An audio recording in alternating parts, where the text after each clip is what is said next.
Okay, so we're continuing with chapter 3 of part 3 of On the Mode of Existence of Technical Objects, the last chapter of the book before the conclusion. And so we're looking at the relationship between philosophical thought and technical thought. So this is the sort of second genesis that he's carrying out. The first one being the relationship between human beings and the natural world, and then in the second one, it's the relationship of human beings to the human world.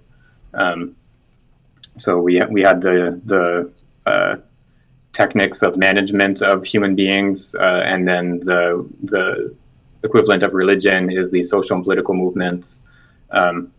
And then there's the processes of unification of that split, the same as we saw in the first genetic process. And then so he's going to position philosophy as the unification of all those unifications. So it's sort of the ultimate unification. And we ended up with, where were we? Right, so he's discussed this concept of culture, which he brought up in the introduction, and then didn't really discuss much in the rest of the book. But then now it's reappearing at the end, and the way that philosophy has to work to ensure that culture remains contemporary with techniques, so that and this is again something he mentioned in the introduction. There's a certain tendency for culture to be anachronistic with respect to the techniques of its time. So there's like a culture is sort of stuck with old-fashioned imagery and concepts drawn from obsolete techniques, whereas the role of philosophy is to ensure that that culture incorporates the understanding of the functioning of contemporary techniques. So to develop that, what he calls a pure technology, so a study of the schemas of operation of techniques, contemporary techniques, that can be incorporated into culture. So that's more or less where we are, this idea of culture. And then we got to page 235. I think we're towards the bottom of the paragraph beginning in the same way. So I can start reading. In the same way, one used to consider journeys as a means for acquiring culture because they constituted a mode of placing man into a situation. One should also consider the technical experiences of being placed into a situation with respect to an ensemble with effective responsibility as having cultural value. To put it another way, every human being should to a certain extent take part in technical ensembles, that is, take on a responsibility, a definite task with respect to such an ensemble, and be connected with a network of universal techniques. Furthermore, individual man should not simply experience a single kind of technical ensemble, but rather a plurality of them, just as a traveler will have to encounter several peoples and experience their mores. So it's again the idea of culture.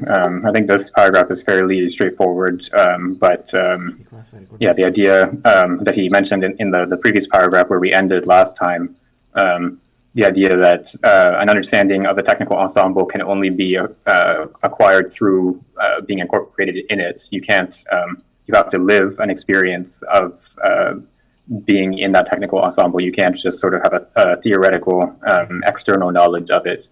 And then so he's suggesting in this paragraph that we just read that this we can compare this to the role of travel in the human sphere. So you acquire culture by traveling and experiencing the different ways of life of different people around the world.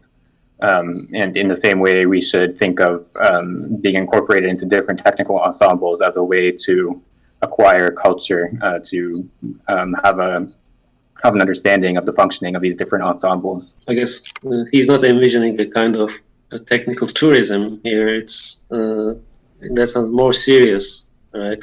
Yes, I think this is more than a technical tourism in the sense that it's not just visit a nuclear power plant for a day and watch the turbines or whatever. It's having an actual role in the process of the operation of that technical ensemble. So you would be, I don't know, for a year or maybe every week, once a week or something like that, you would be part of the power plant and you would, operate the plant and something like that. I don't know exactly what he's picturing, but it's more, it's a real incorporation into the functioning of the technical ensemble and not just a sort of a visit. Well, but then I guess this would also bring into question the relationship between technique and labor. So in what kind of society would people have the opportunity to have this kind of experience in which they would be able to switch from technical media to media without being committed to a single line of work? Right, yeah, I think that is an important question, because he doesn't really, he just sort of says this would be desirable, but he doesn't really give any explanation of how we're supposed to get there, or what sort of organization of society would be necessary in order to bring about this state. And I think, to me, it calls to mind, the famous line from Marx about, was it hunting in the morning and fishing in the afternoon and doing criticism in the evening, without being a hunter or a fisher or a critic, which is presented as sort of the ideal in a future communist society, that would not assign human beings to particular spheres of work as a sort of lifelong career, but would allow a free movement between different spheres of activity. Yeah, so that sort of calls to mind that same ideal, but in Simondon, there's no real explanation of how we're supposed to get there. Do we have to read it that universally? I mean, it could just be a matter of, learning to repair your own car or learning to kind of fix the plumbing in your home, like things like that, different ensembles that would constitute you being kind of encultured into different sort of levels or scales of engineering and technology?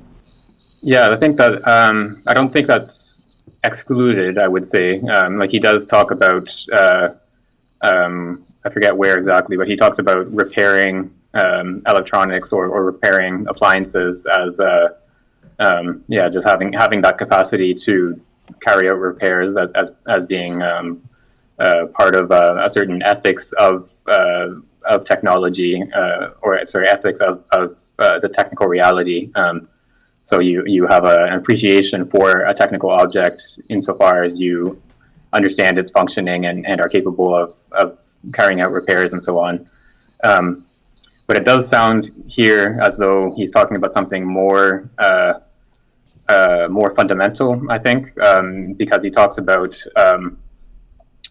taking on a responsibility, a definite task with respect to such an ensemble. So it's not just, I don't think it's just that capacity to fix your car or something like that, but it's, having a responsibility within the system of like in the plant that manufactures cars or in a repair shop or something like that. It's that being part of the functioning of the total system rather than just being able to repair the objects produced by the system. That seems to have like an implicit sort of appeal to scale, though, which I imagine wasn't one of the examples that he gave of an ensemble like a recording studio or something like that. Just seems more. I don't know what I'm driving at here, but just that there's got to be some halfway space between these sort of more grandiose societal ways in which we talk about culture with a capital C versus, kind of everyday culture or something like that. Like I'm just reminded of some of the arguments in cultural studies around what culture is, right, and that it needn't have this sort of grand sort of scale. Yeah, I think he did give a recording studio as an example of I forget actually which term he used, if it was ensemble or not, but like the recording studio as an interaction between microphones and speakers and other technical objects that have to be connected in a certain way. But in this chapter, when he's talking about ensembles, he seems to have in mind like he talks about the way that the ensembles are integrated into the natural world, into the geography of the world. So he's talking about things like the electrical network, which has to operate in certain key points, whether it's a dam on a river, and then the power lines following a certain line on the map of the world. So there's a much, I think, in this chapter at least, maybe not in other parts of the book, but here I think he's thinking of much bigger scale systems when he talks about technical ensembles. Yeah, that's totally fair. I was playing catch up last week, so I'm probably just missing the background context a little bit. Right, yeah, so this notion of technical ensemble, he understands it as, so insofar as Technics is at the level of a technical ensemble, it is incorporated into the natural world and forms a network structure like the magical universe. So it consists of key points like the dam or the coal mine or whatever, things that have to be in a certain place. And the network is structured around these places, these key points. So it integrates the human world into the natural world. So that's sort of what he has in mind in the background when he talks about these technical ensembles. And so, it's something like this type of network that he says we can't really grasp just from the exterior, just by looking at it, but only through living in it, being part of that network. That's how we acquire an adequate grasp of it. Okay, so I think we can go on to the next paragraph, which should clarify a little bit more what exactly this experience of different technical ensembles looks like. If someone else would like to read. However, this kind of experience must be conceived more as a way of experiencing the situating of each type of techniques, an ensemble of techniques, than as an effort to participate in the condition of man in each of the techniques. For in each techniques there are technicians, unskilled laborers, workers, managers, and to the extent that conditions are strictly social, they can be rather analogous at each level in the different techniques. It is the particular situating in the technical network that must be experienced, insofar as it places man in the presence of and within a series of actions and processes that he does not direct alone, but in which he participates.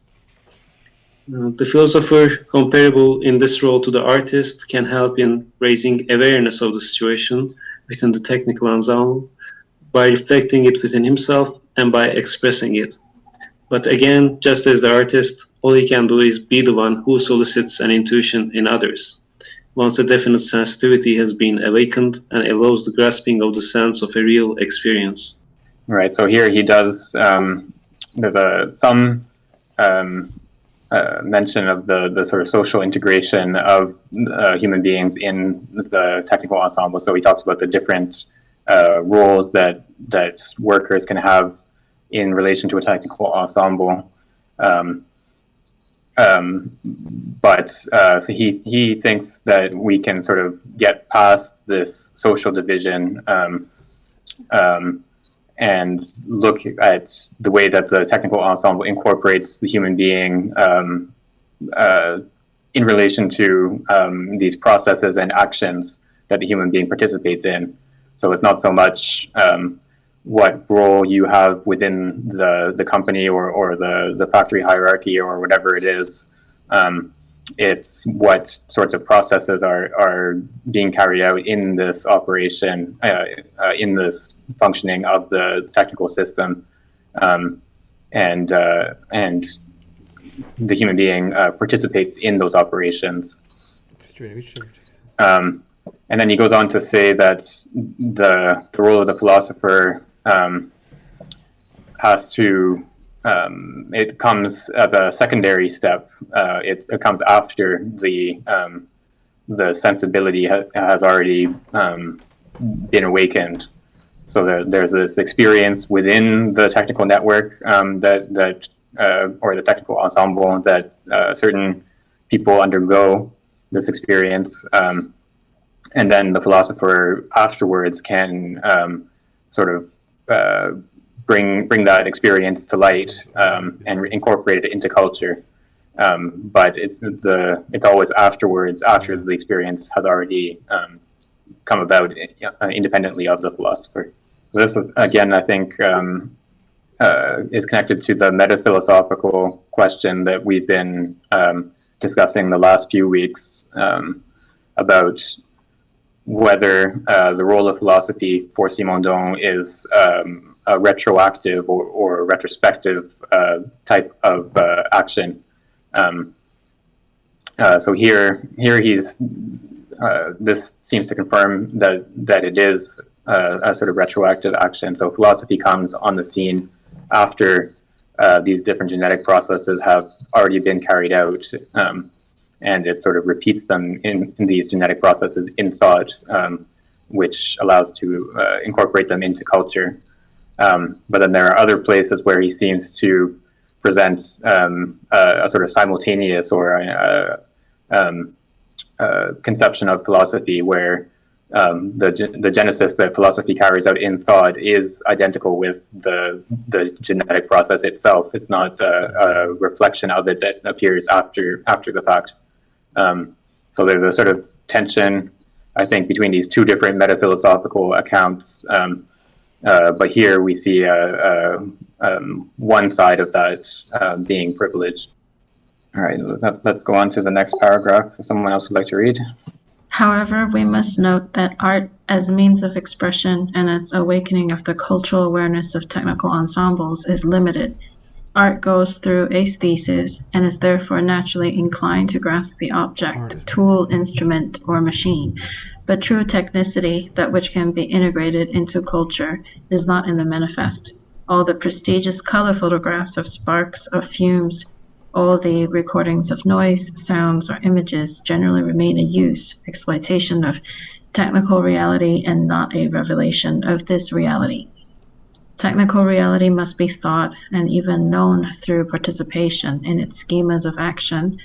Aesthetic feeling can emerge, but only after this intervention of real intuition and participation, and not as a fruit of a mere spectacle. Every technical spectacle remains puerile and incomplete if it is not preceded by the integration into the technical ensemble. This paragraph, I think, is a sort of an aside, just because he brought up the role of art in the last paragraph. He's here indicating the limitations of art as a way of grasping technical reality. He thinks that that art is only it can use technical reality, but it can't reveal that reality to us. It doesn't, just by taking pictures of a steam engine or whatever, that they might have aesthetic value. They might be beautiful pictures, but they don't reveal the technical reality itself, which can only be revealed through this participation in the process by acting in it. And then through thought that captures those schemas of action. Are we being discreet about the possible relation of this paragraph to your handle? Right. Yeah. There the word manifest does come up. Let me just check the French to see what it is.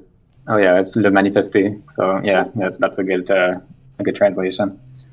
Yeah, so technical reality is the non-manifest in this paragraph. Okay, so we can go on to the next paragraph. That one, there isn't too much to discuss, I don't think. If someone else would like to read. The intuitions of technical participation, however, are not opposed to the forces and qualities of religious and social and political thought. Social and political thought is continuous with respect to religious thought when it is not an actual and already realized totality properly speaking, for totality is what it is an absolute and cannot push toward action, but instead is the latency of broader ensembles undergirding actual structures, and the validity of this announcement of new structures. Social and political thought expresses the relation of totality with respect to the part, of virtual totality with respect to the actual part. It expresses the function of relative totality, whereas religions express the function of absolute totality. And it expresses the function of virtual totality, whereas religions express the function of actual totality. And yet there can be a complementary relation between the intuitions of integration into technical ensembles and social and political intuitions, because technical intuitions express the result of history and of the conditioning of life, of the hic et nunc, whereas the social and political intuitions are a project going toward the future, the active expression of potentials. Social and political thought are the expression of tendencies and forces that exceed all actual given structure. The intuitions relating to technical ensembles express what humanity has done, what is done, and what is structured because done, accomplished.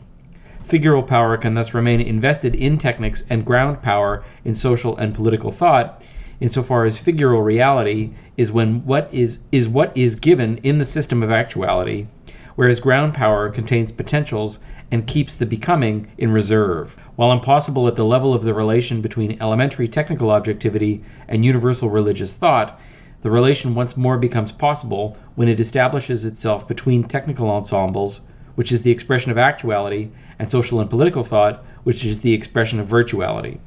There is a compatibility between actuality and virtuality through the real coming into being, whose meaning, sens, is stretched taut between this actuality and this virtuality. Philosophical thought grasps the correlation between actuality and virtuality, and it maintains it by establishing the coherence of this relation. Right, so here we have a new opposition that hasn't really appeared in the previous stages of the genetic process that we've seen. So we have this opposition between the actual and the virtual. So the relationship or the distinction between religious thought and political social thought has to do with the type of totality, whether it's actual or virtual. So in religious thought, it's an absolute totality, which is actual. Religious thought has to do with an actual totality, whereas political and social thought has to do with a virtual totality. So something that is supposed to appear in the future, and then this notion of virtuality or this opposition between actual and virtual is what allows for the conjunction of the intuitions related to the technical ensemble, incorporation within the technical ensemble, and the social and political thoughts. So it's because social and political thoughts have to do with virtual totality that they can capture that ground reality that is characteristic of the religion side of the split. So the technical ensemble is the figure side, and then the social and political thought is the ground side that maintains that sense of dynamism, or that allows for transformation to appear into the future. Some of the parts in this paragraph reminds me of the relation he establishes between a pre-individual charge and the trans-individual level as the mediation between individual and the collective in the other book, the individuation work, because the pre-individual charge, what he calls pre-individual charge, also sounds to contain these potentials or that are capable of being prolonged in various directions. Right, I think it's the same conceptual schema that he's operating with in both this work and the other work.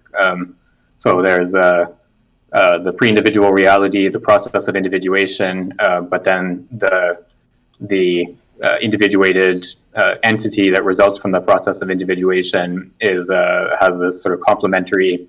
The individuation doesn't exhaust the pre-individual reality, so there's this remnant of the pre-individual reality, which is what allows for further individuation processes.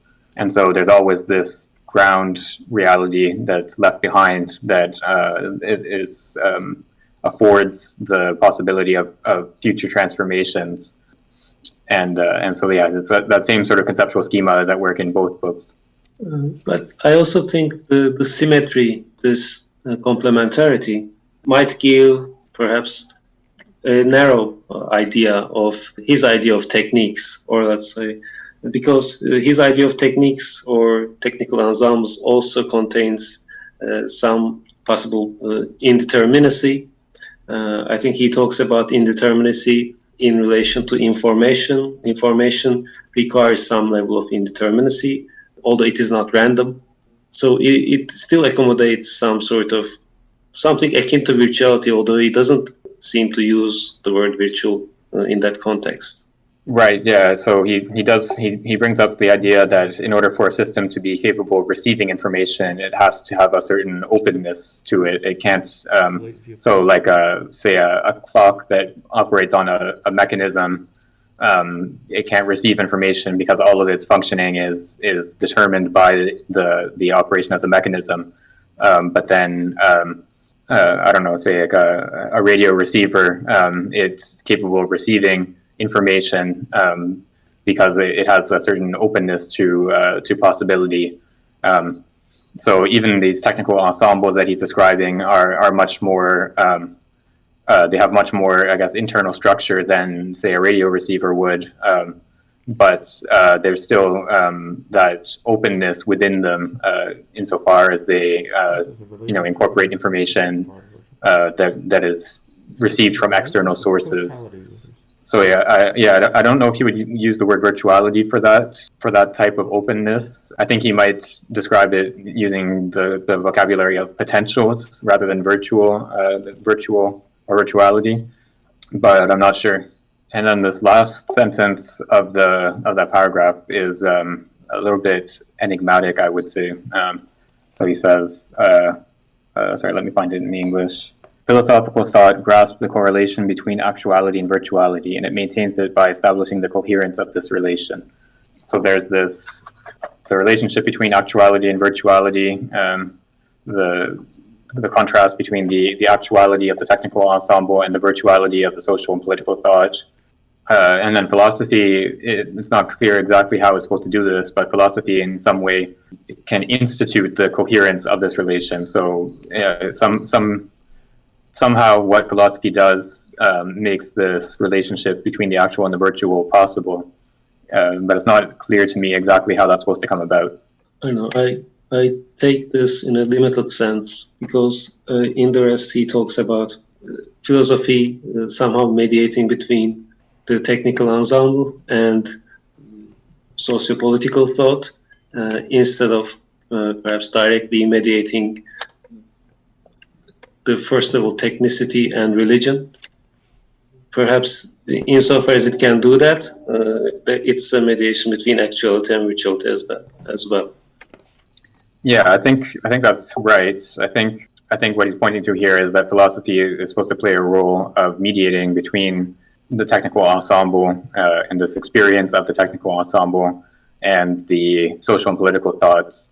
But what I'm not sure about is how.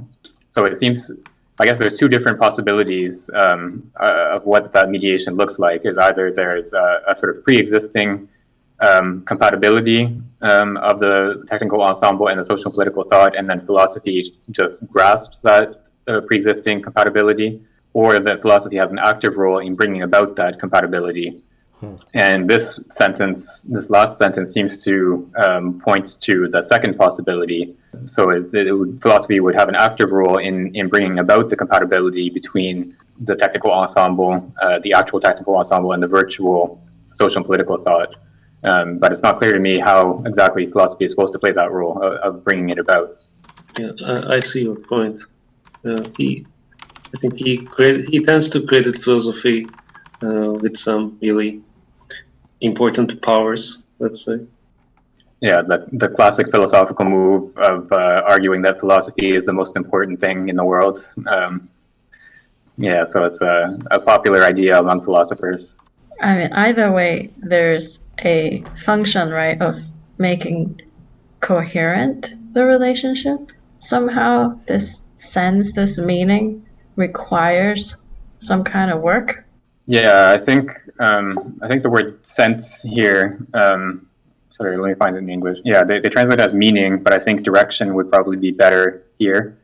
Well, direction doesn't actually work 100% either. But yeah, it has the idea of something that's pointing towards the future. So when he talks about being stretched, so actuality is directed towards the future, or this mediating role of philosophy in grasping this compatibility is sort of pointing towards the future. Yeah, but it's something that, as he's laying it out here, it's something that requires an elaboration of thought, or a working through the relationship in order to grasp this compatibility. It's not something that's sort of immediately given. Is it like produced? Yeah, I think that's the same question as what I was bringing up earlier. So it's the question is whether does philosophy have a passive role of sort of recognizing a pre-existing compatibility between these two spheres, or does philosophy have an active role of bringing about that compatibility? And it does sound like he's leaning towards the second option, that philosophy brings about the compatibility between the technical ensemble and the social and political thought. So these two spheres would appear independently, and then philosophy has the role of bringing about that compatibility between them. The word task starts to appear pretty often in this chapter. I think we'll see further instances of that. So where does he use task in this paragraph we just read? I don't think he uses it, but it is kind of implied as I see it. Right. Yeah, that makes sense. He's describing a sort of task of philosophy, or a vocation of philosophy, and I think this also has to do maybe with the idea of normativity that has come up a couple of times in this chapter as well, or in this part of the book as well. So the idea that there's a certain there are norms that structure the relationship of human beings to technical reality. Yeah, so a task is I think essentially normative in the sense of talking about the task of philosophy. It's something that is a normative concept. Okay, so we can go on to the next paragraph, and I can read. It is thus the sense of coming into being, the ability of technics to engender the coming into being of both the natural and the human world, that makes elementary intuition and the intuition of the ensemble compatible. Technical intuition at the level of ensembles expresses coming into being as both basis and result obtained. Social and political intuition is the integration of tendencies, the expression of virtualities and forces of coming into being in the same reality. At the level of technical thought attached to tools, and of universalizing religious thought, there cannot be any direct encounter between the two types of thought, because the mediation of coming into being is not possible. Each tool, each separate techniques that is capable of manipulating tools, present themselves as stable and definitive. Universalizing religious thought also presents itself as stable and definitive, with reference to an atemporal ground. Conversely, the introduction of technicity to ensembles, which situate man as organizer or as element, makes techniques evolve. To the same extent and at the same time, the evolving aspect of human groups becomes conscious, and this consciousness creates social political thought. Both born from coming into being, one expressing the definite past serving as its basis, and the other the possible future serving as its goal, the technical thought of ensembles and social and political thought are coupled through their conditions of origin and their points of integration into the world. So he's again expressing or he's arguing that this unification can't come about at the level of the individual tool or the individual technical object, and religion as the universal. It's only through the development of technology, of technical reality into technical ensembles.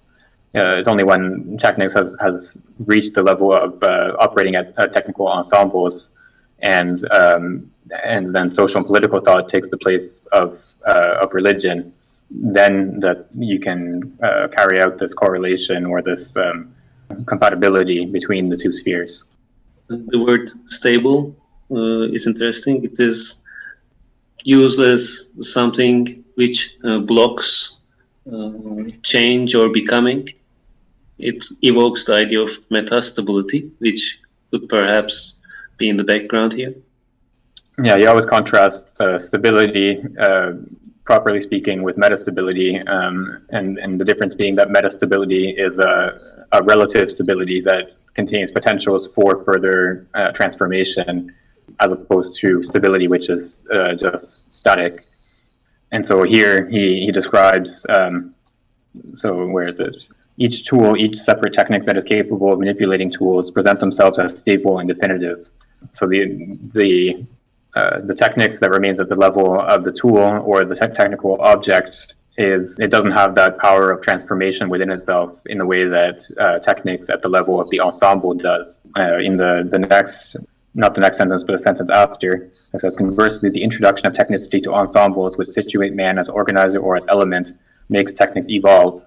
So here we have a new, once technique reaches this stage of the ensemble, it has this principle of transformation within itself, rather than just being something stable and sort of given. Yeah, the part right after the passage you read is also interesting. To the same extent, at the same time, it looks perhaps insignificant, but it sounds like a strong claim for this profound communication between the rhythms of their evolution, between the becoming conscious of human groups, which creates social political thought, and the evolution of techniques. It's like they are coupled really tightly here.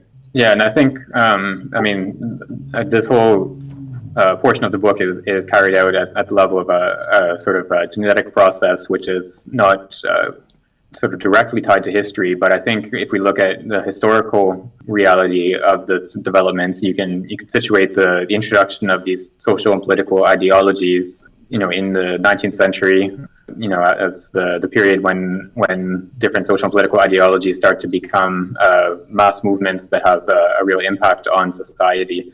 And at the same time, you have the development of, for example, railway networks, telegraph networks, this introduction of the technicity at the level of the ensemble rather than at the level of the individual. And there is a direct relationship, between those two spheres, like a causal relationship in the sense that, having a telegraph network, of course, makes it possible to organize a political movement across a whole political body, whereas before the introduction of this network, that type of organization would not be possible. So there's definitely a causal relationship, but what he's pointing to here is not directly tied to that causal relationship, but I do think that it's what he's describing here has some historical validity as well. Yeah, it is. It seems like a reciprocal action, reciprocal causality scheme working between them. Right. So the other direction of the causality is a little bit harder to, I think, identify historically. So to what extent do the political ideologies have an impact on the technical network or the technical ensemble? I think that's something that maybe appears later. Like in the 20th century, you have the role of different political ideologies structuring the creation of a technical network. I'm thinking of like the Soviet Union, for example. Of course, you have a political ideology that carries out a massive transformation of the technical system of the country. But maybe I'm not sure in the 19th century whether it's possible to see the same level of causality operating in that direction from the ideology to the technical ensemble, but maybe there's other examples that I'm not thinking of. All right, we can go on to the next paragraph if someone else would like to read.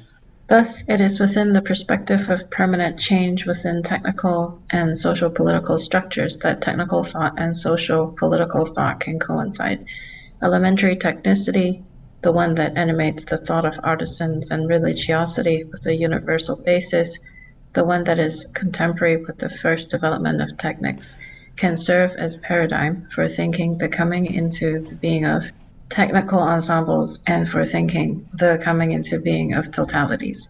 Without the norm of elementary techniques and that of universal religiosity, the technical thought of ensembles in a process of coming into being and the social and political thought of evolving communities would lose their reciprocal tension. The thought of technical ensembles needs to be inspired by that of elements and that of the coming into being of the human world by the function of totality in order for these two forms of thought, which must meet analogically, but which must not be confused with each other, to preserve their autonomy and not enslave one another. Because the functional totality of thought coming from the primitive relation with the world must be maintained by the real bipolarity of the primitive phase shifts results.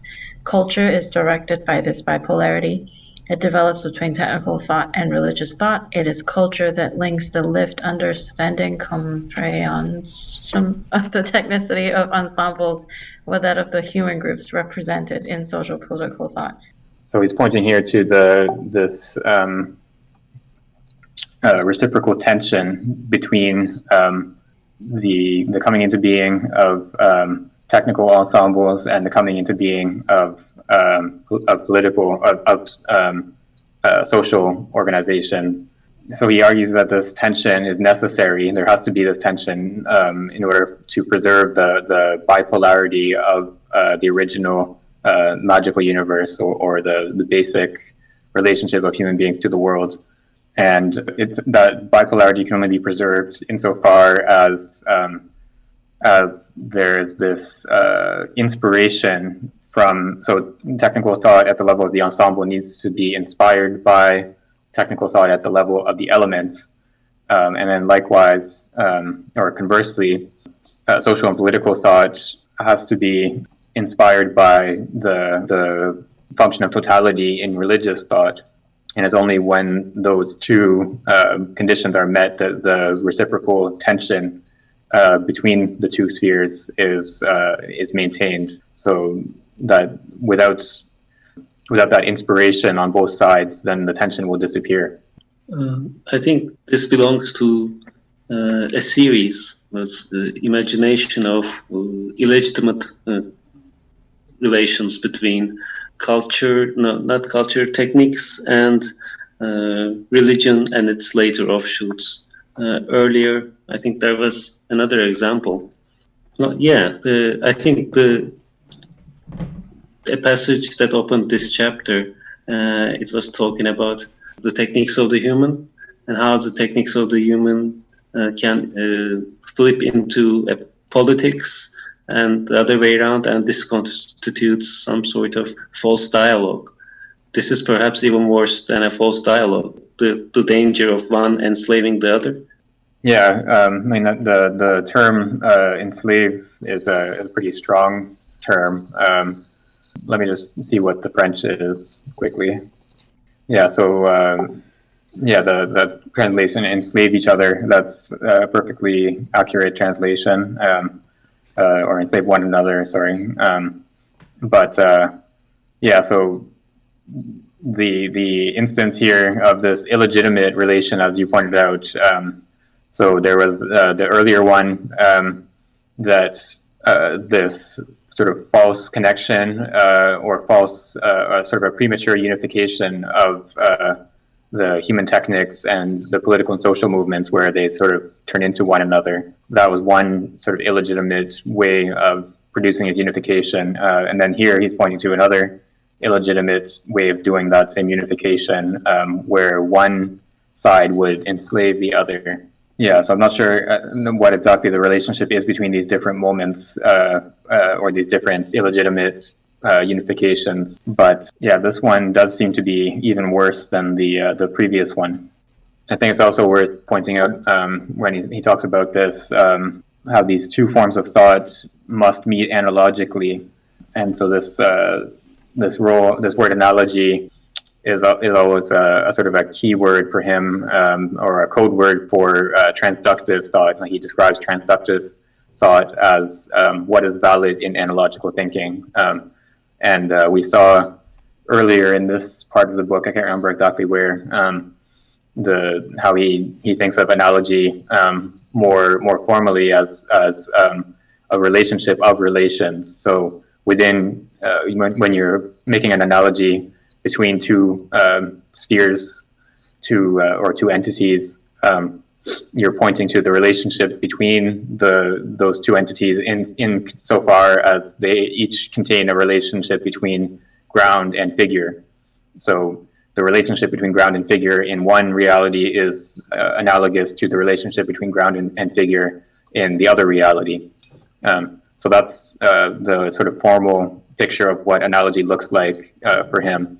So that's the same type of operation is at work in this passage. I think he just sort of uses the word analogy in passing, but I think that's the same. He has that same picture in mind in the background. Okay, so we can go on to the next paragraph. The past, that is, the first forms of technical thought and of religious thought, at the level of the first splitting in two of magical thought, as well as aesthetic activity placed at the neutral point of this first split, must be preserved as cultural content, that is, as a foundation for providing the norms for current thought, but it is only as cultural content that they must be preserved. It would be a transgression, fought against coming into being, to want to substitute the representation of elements, tools, or instruments for that of the current technicity of ensembles. For technicity, in its current lived reality, no longer simply resides at the level of elements, but also and essentially at the level of ensembles. Today, ensembles are depositories of technicity in the same way that the fragmentation into elements had been prior to this. Thought must start from the knowledge of the technicity of elements, situated in the past, in order to grasp the technicity of ensembles in their reality, for it effectively results from it. Thought must go from the cultural to the actual in order to understand the actual in its reality.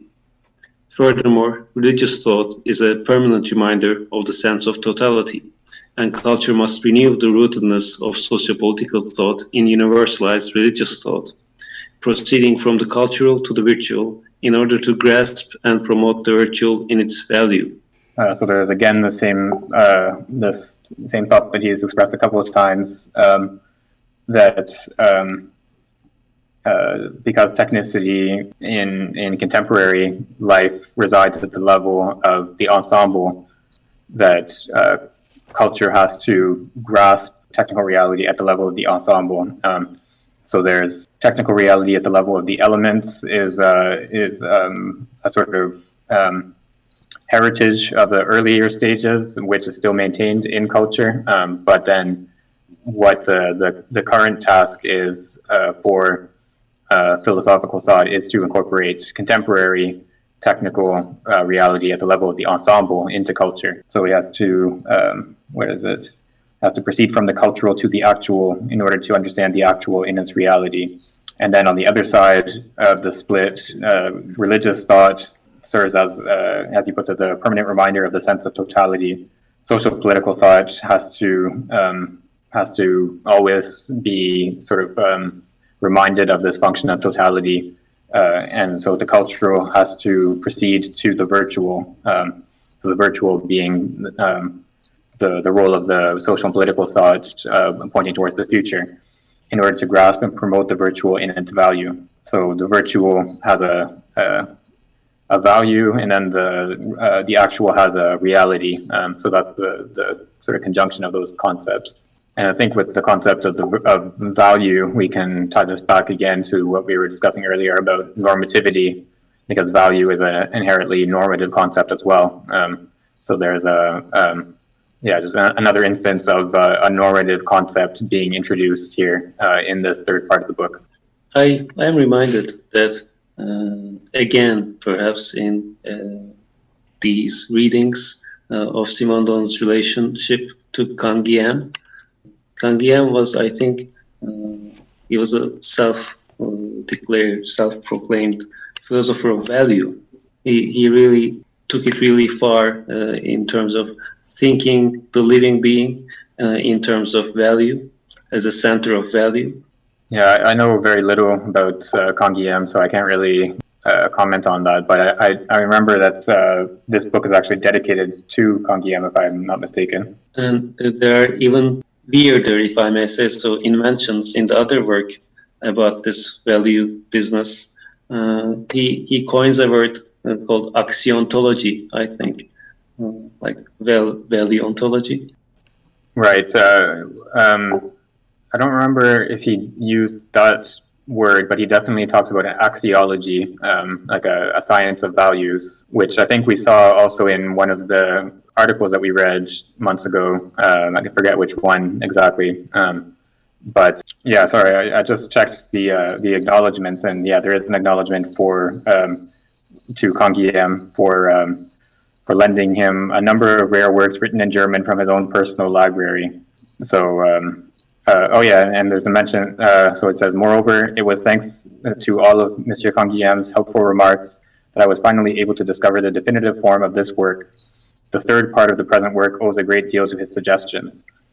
So it's that third part in particular that he ties to Canguilhem. You mean this part? Yes, exactly. Yeah, so I didn't remember that he had pointed to the third part in particular as being connected to Canguilhem's work. But yeah, that would be interesting to try to follow up as well. So I think we can go on to the next paragraph if someone else would like to read. Now, the non-cultural in technics is the uniqueness of each determinate technics, tending to impose its norms, schemas, and particular vocabulary. Technics, in order to be grasped in their real essence, which alone is cultural, must be presented and experienced as a cluster, faciaux, of plurality. This plurality is a part of the technical condition, which grasps the elements. Religious thought, inversely, must be seized as unconditional unity in itself. What is contrary to culture in religions is their possible plurality, which is to say the confrontation of determinate religious traditions. And yet, since religions as traditions are necessarily rooted, culture must create a superstructure on the basis of which the different religions appear in their unity as religions. It is the meaning sens of ecumenism, which is the condition of the integration of religions into culture, the condition of religions of fecundity in the direction sens of culture. It is perhaps uncertain whether there really can be open religions, or whether the opposition between closed religions and open religions is as clear as the one Bergson establishes. But the openness of religion is a function that is common to different religions, each to a certain extent closed in on itself. I'll just jump to this next one. It was hardly possible for ecumenism to be constructed in a distant past, for it can constitute itself only by means of a reflexive thinking, wanting to ground culture. It is essentially and in itself philosophical work. It necessitates becoming aware of the deep sense of religions, which can occur only by resituating them within the coming into being of thought on the basis of primitive magic. To this day, limited ecumenisms, as within Christianity, have arisen, but it is a universal ecumenism that philosophical reflection must develop so that religious reality integrates itself into culture. So we have this role of ecumenism that he introduced earlier in this part of the book, I think sort of in passing, but then he's developing it more here. And so there's a contrast between the integration of techniques into culture and the integration of religion into culture. So techniques are what is essentially cultural, or what can be incorporated into culture from techniques is a plurality. He describes it as a cluster of plurality. You could also say a bundle of plurality. And on the other hand, in religion, the plurality has to be sort of purified out of religion, and there has to be this universal religion has to be generated by philosophical thought in order for religion to be incorporated into culture. So technical thought or a technical reality has to be purified into its plurality of different schemas of operation, whereas religious reality has to be purified into a unity that overcomes the plurality of different religious traditions and in order to be incorporated into culture. He uses these figures of the remainder, if I may call them, in a really interesting way. So here he starts this paragraph by referring to the non-cultural in techniques, like what is not easily assimilable by techniques in culture. And earlier, he had done a very similar thing with the non-technical in, let's say, as the natural and spontaneous human element. So there's a non-cultural in techniques and perhaps a non-cultural in religion. So he seems to think in these patterns. Yeah, I think we can maybe draw a connection with what we what we were discussing earlier about the sort of formal structure of this individuation process, which always has a remainder, like the pre-individual. There's a process of individuation, and then there's the pre-individual. There's a remainder of the pre-individual within and in the environment of the individual. So any of these processes of genesis that he's talking about or coming into being, there's always a remainder which doesn't undergo the process or which is left behind by the process. And I think that might be what he's getting at when he talks about this, the non-cultural in techniques, and the other example that you brought up, the sort of what's left behind by the human techniques, for example. But it seems to the earlier passage we encountered today about philosophy mediating between actuality and virtuality may also be relevant here. Maybe it is here through its work in bringing about ecumenism and also in bringing about a technology that can somehow do that mediation. I think that's a good suggestion. I think that makes a lot of sense. Yeah, so it's by this this role of sort of purifying each of the two sides that philosophy is capable of performing that mediation and making the two sides compatible with each other. By the way, this passage, which talks about this unifying the plurality of religions, it sounds like science fiction. There are examples of this in science fiction. Like, Ursula K. Le Guin has an imaginary future civilization called the Ecumen, and Octavia Butler has this religion called Earthseed, a religion of change.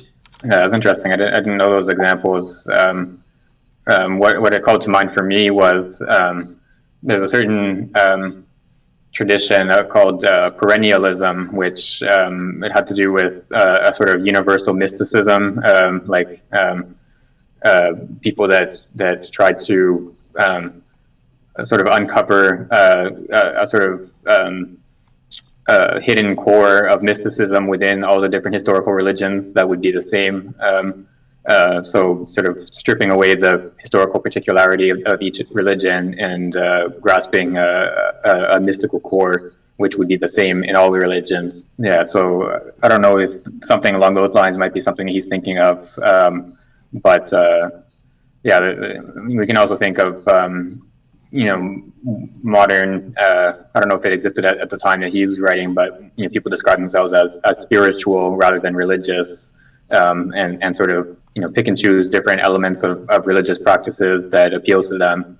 I'm not sure if something like that might fit what he's describing as ecumenism. Yeah, but yeah, spirituality. It sounds like a dilution to the point of inexistence. Ecumenism sounds more substantial, at least.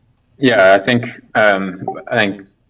there's a wide range of what it can mean to describe yourself as spiritual, and in terms of how much meaning that actually has in a person's life and things like that.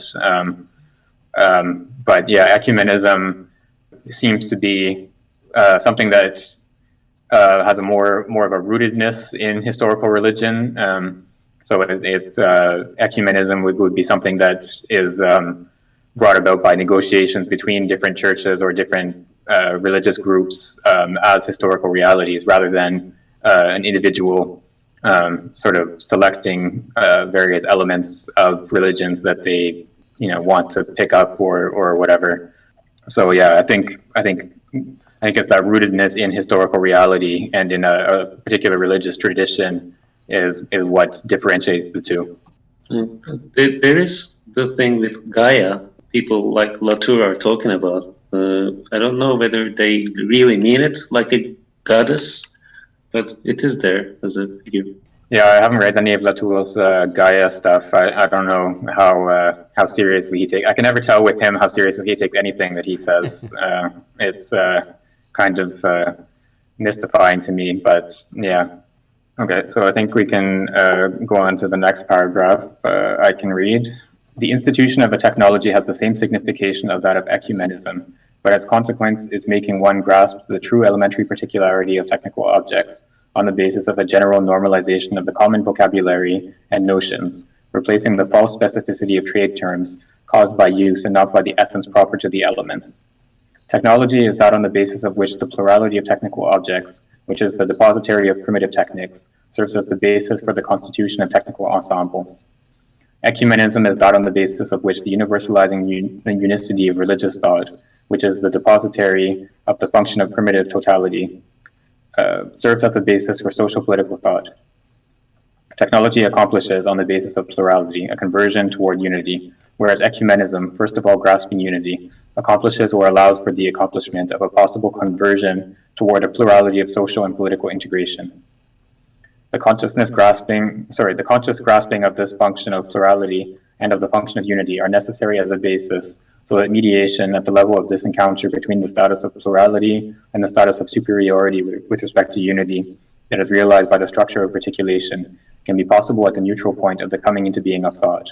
So he's here characterizing the role of technology, so the science of technical reality or the study of technical reality as the counterpart to ecumenism. Technology starts from the plurality of different technical spheres, and it, as he puts it, he operates a conversion towards unity, whereas ecumenism starts from unity and allows for the accomplishment of a possible conversion toward a plurality of social and political integration. So each of these sides is thought in relation to their integration within culture, and in particular their integration at the level of the technical ensemble being united with social and political thought.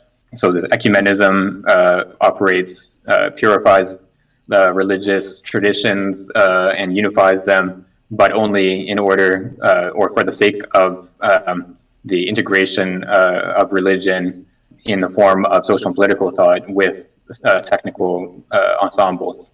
And then on the other side, technology sort of strips away the particularities of each sphere of techniques and all the like the specific vocabulary and so on. And then it brings about a unification of these the plurality of different technical spheres. Right, and so 61 has put in the chat here. So ecumenicism and technology both are movements between the one and the many.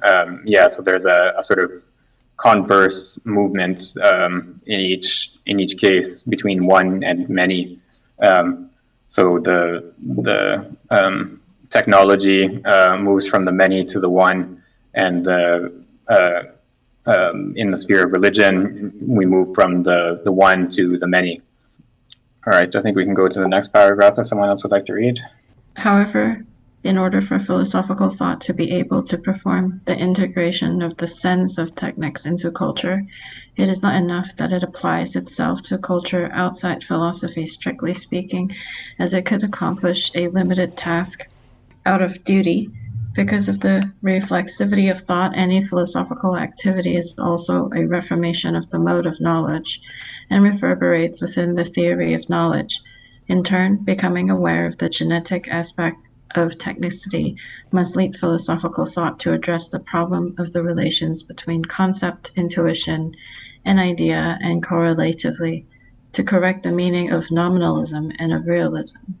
It is not enough, indeed, to say that technical operation provides the paradigm of an essentially inductive thinking, whereas religious contemplation provides the model for a deductive theoretical thinking. This double paradigmatism is not limited to the sciences, It extends to philosophical reflection by providing it with the modes of knowledge that can be used and transposed onto other domains. Furthermore, the technical operation and religious contemplation provide the implicit axiomatic for all subsequent knowledge. There is indeed a link uniting the mode of knowledge by concept, intuition, or idea to the implicit axiomatic. This implicit axiomatic is constituted by the relation that exists between the reality to be known and the knowing subject, that is, by the primary status of the reality to be known. Technical thought indeed provides the model for the intelligibility of the elements taken one by one in their combination and of their mutual relations that are constitutive of the ensemble. The real to be known resides at the end of the effort for knowledge. It is not a mass given all at once in its totality, made of elements because it is knowable as a combination of elements. This reality is essentially an object. Conversely, being the paradigm of detective thought, religious thought starts from a function of the whole instantly recognized as having unconditional value, and which can only be made explicit but not constructed and produced by the thinking subject. Religious thought provides the model for the contemplation of being, for a respective being that can never fully resolve itself in knowledge, but for which a certain representation can be formed. The knowledge and the subject who receives it remaining complete inferior with respect to being. It is in fact being that is the true subject and the only complete subject. The subject of knowledge is only a secondary subject by reference to the first and by participation in it. Knowledge is conceived as an imperfect doubling of being because the subject of knowledge is not the true subject. This contemplative mode of knowledge is the basis for idealist realism and philosophy. The ethos is a view of being, a structure of being that exists for itself before being thought. It is not essentially, and from the start, an instrument of knowledge. It is first of all a structure of being. It is only secondarily, and by way of participation, that it becomes a representation in the soul, by virtue of a relation of kinship between the soul and the ideas. It is neither formed nor constructed by the subject. There is no genesis of knowledge, only the discovery of the real by the mind esprit. Knowledge is an imitation of being because being is essentially subject within itself prior to any awareness by the secondary and imperfect subject, that is man. For an example of such a metaphysical axiomatic, one can reference the one governing the theory of knowledge in Plato. The good is absolute and first subject. It is what structures the plurality of ideas, none of which can be entirely subject for itself, insofar as it is this or that idea. The good is the metaphysical translation of the function of totality as subject, prior to and higher than definite knowledge, guarantee of the intelligibility of this knowledge and of its validity. All knowledge is in a certain sense knowledge of the good, not in itself directly, but indirectly and by reflection. For what makes knowledge be through the idea is being's totality as one absolute subject, to which all effort of particular knowledge is a movement of ascendance. The knowledge of man carries out in the opposite direction the ontological path, going from the good to objects through ideas, going up from objects to the ideas of which they are the objects, and from the ideas to the good according to the analogical relation. Right, thanks for reading that giant paragraph. I totally didn't know that was happening. Right, so there's a lot in that one giant paragraph and the small one before it. So maybe we can go through it sort of in order as we go through it. Right, so he starts with the role of philosophical thought as incorporating techniques into culture. But he sort of rejects another sort of image of how this could come about, which would be for philosophy to apply itself to a task out of duty, as he says. So as culture as something exterior to philosophy, and then philosophy would have this task sort of applied to it. So that's the model that he rejects. What he argues for instead is that because of the reflexivity of thought, it means that philosophy, in carrying out this integration of techniques into culture, also reforms itself. So philosophy transforms itself through the process of integrating techniques into culture. So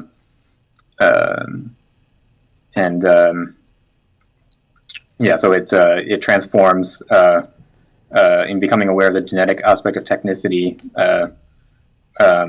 Philosophy transforms itself and transforms the theory of knowledge, the relationship between the concept, the intuition, and idea. And then that leads him into this sort of digression or development on the idea of nominalism and realism. So I'll leave it there for that first paragraph. Right, so then he goes into this second giant paragraph. So he starts. So he's qualifying something that he had stated earlier. So it was in the previous chapter, I think, when he talks about the way that technical operation is essentially inductive, whereas religious thought is essentially deductive, or is the model for deductive thinking. So then he's sort of qualifying what he had stated earlier, and he wants to extend this into the sphere of philosophy. So within philosophical thought, there's how does he put it? Right, this double paradigmatism. It also applies to philosophy. And so the modes of knowledge that appear in philosophy are modeled on the technical operation and religious contemplation. So there's this implicit axiomatic, which is a kind of paradoxical concept, I think, but there's an underlying structure of thought which is borrowed from the sphere of technical operation or of religious thinking. Which is applied in philosophy to understand the relationship between the knowledge and the thing known. So on a translation note, throughout this paragraph, they use the term being, but I think in some cases it would make more sense to say the being. Let's see if I can find an example.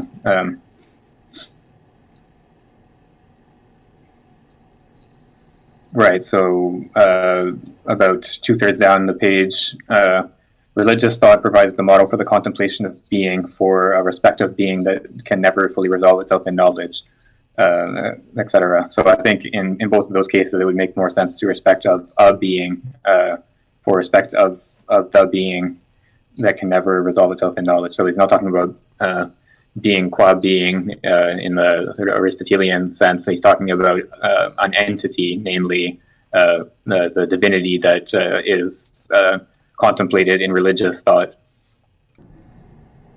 Oh, how about the being at the end of that sentence?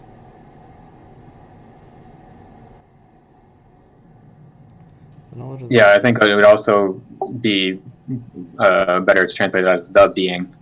So the being in the sense of the entity. So he's referring to the way that religious thought contemplates a divinity. And then again, in the following sentence, it is in fact the being that is the true subject and the only complete subject. So the being or the entity. Is not the true subject. Everyone's quiet in this part. I guess I'm, for my part, I'm a bit tired.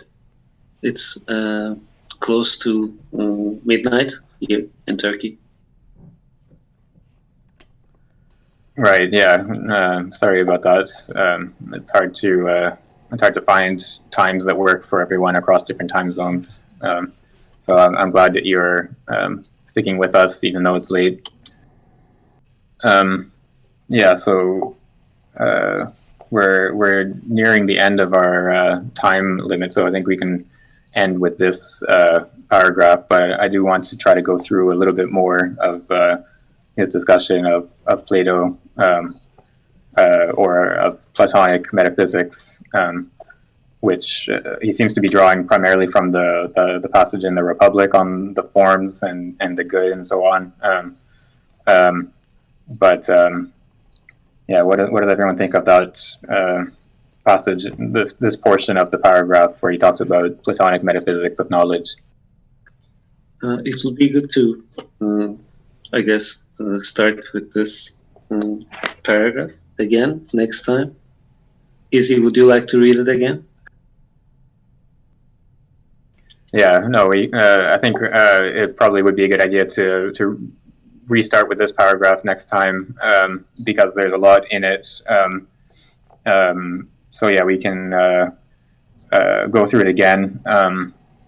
And it might be useful to go back to that earlier passage, which I think was in the previous chapter, where he talked about the way that technical operation is the paradigm for inductive thinking, and religious contemplation is a paradigm for deductive thinking. It might be worth going back to that passage and trying to see exactly what he says there and compare it to what he says here. That would probably be useful as well. Doesn't look like it. Okay, so thank you everyone for joining us and for your contributions. Yeah, and I hope to see you all next week.